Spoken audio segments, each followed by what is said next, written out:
October, y'all. Can you believe it? We are already in the last 3 months of the year. I mean, it feels like, just last week we rang in this new year, but hey, time is definitely flying by.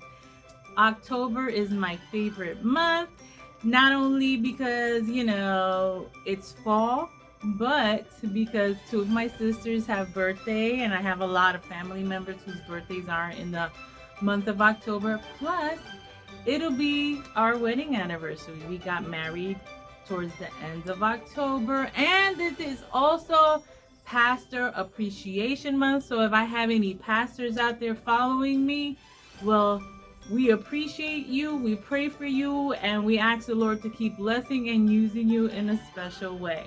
So anyhow, with that being said, hi, Mari Dominguez here, and if you're watching for the first time, welcome to A Little Bit of Everything.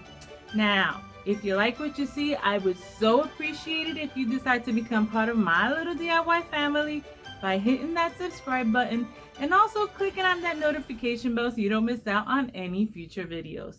With that being said, what do I have for you today? Well, we're starting with Christmas. I know, but it is Christmas already in the YouTube world and I'm a little behind schedule. So with that being said, let's get on with this video. So for this project, I'll be using the following items. I have here this 9-foot beaded garland that I purchased for Christmas clearance last year at Walmart. And this set of bells that I purchased from Shein. So what I want to do is give this beaded garland a makeover, and what I want to use for that will be Rub and Buff, both in the silver leaf and in the antique gold. As I've mentioned before, I purchased these at Hobby Lobby, but you can get it at your local craft store or even on Amazon. And I will also be using a plastic bag because this is what we're going to be using to do this makeover. As I always say, guys, in my head this looks good, but we'll see. So now I'm just taking the two different colors of the Rub and Buff and just placing it in on both sides of the Ziploc bag, just to make sure that once we place the beads inside, we'll get a more even distribution of the color. Now I'm untangling these beads here and just placing it into the Ziploc bag and just mix away. Here we go.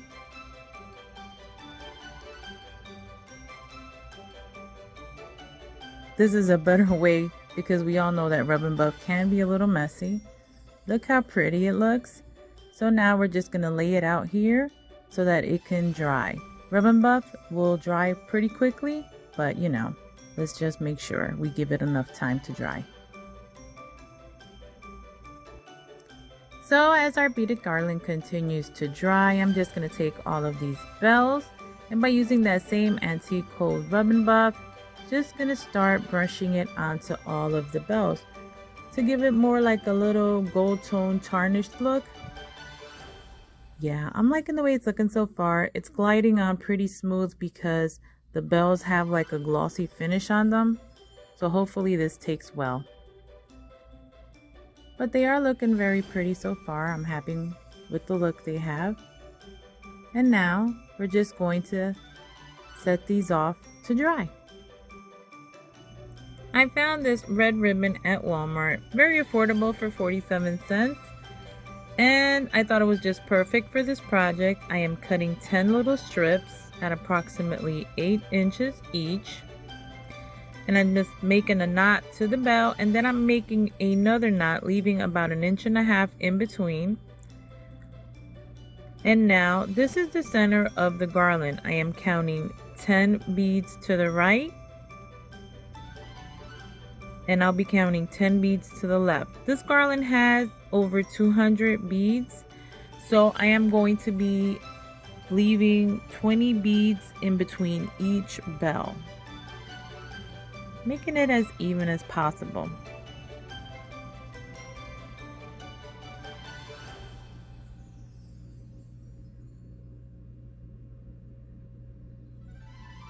I will be adding it to a green garland and placing it on my mantle.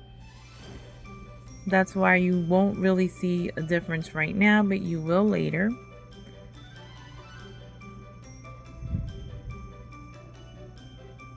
And here is a sneak peek of what it will look like. Obviously, this is not my mantle, but I just wanted y'all to see how it looks against the green garland.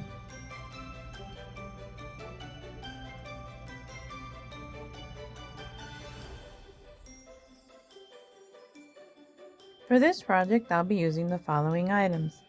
I have here an assortment of bottle brush trees from the Dollar Tree, both from last year and this year.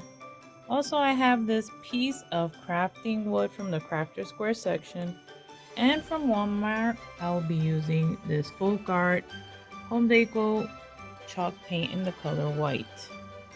So the first thing we're going to do is just give this wooden piece a coat of the chalk paint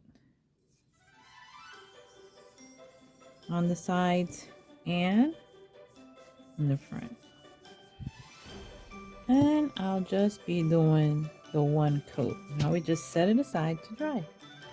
So now that the wooden piece is completely dry, I found this leftover bling wrap in my stash, and I thought it was just perfect to put around the edges here of the wooden plank. Nice and blingy, as if the bottle trees didn't have enough shimmer and shine with all that glitter, right?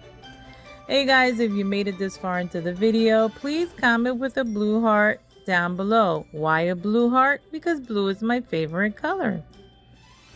So we're just continuing to hot glue this on the edges here, trim the excess off, and now comes the fun part.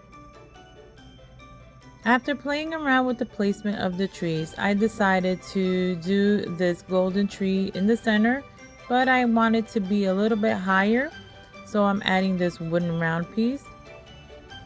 In my original intention was to do all of the trees in gold, but I couldn't find the ones that I wanted, so I remembered I had the silver ones and I said let's just do silver and gold.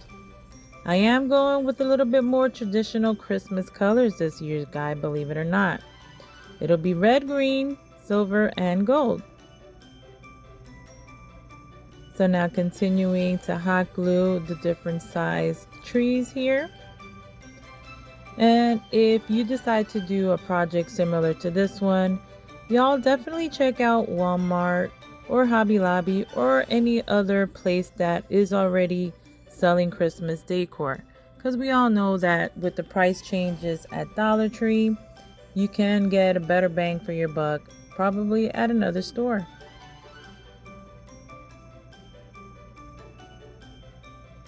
Now, just to be a little extra, I found these fairy lights on Amazon. It was quite a big pack, and I will try and link those down in the description box below for you. And I thought they were just perfect to add on to these bottle brush trees. Look how pretty. I love the glow to them. You can definitely add this as your table centerpiece or a mantle or even on a windowsill. So there you have it, my friends. If you like this video, please don't forget to give it a like, comment, and share. And because it helps with all of that YouTube algorithm good stuff, and it helps my channel grow as well. And definitely, as I've mentioned before, even if it's just an emoji, leave me a comment. Leave me a comment, because that lets me know that you are watching my videos. So as always, I thank you for watching. I thank you so much for tuning in, and blessings to you all.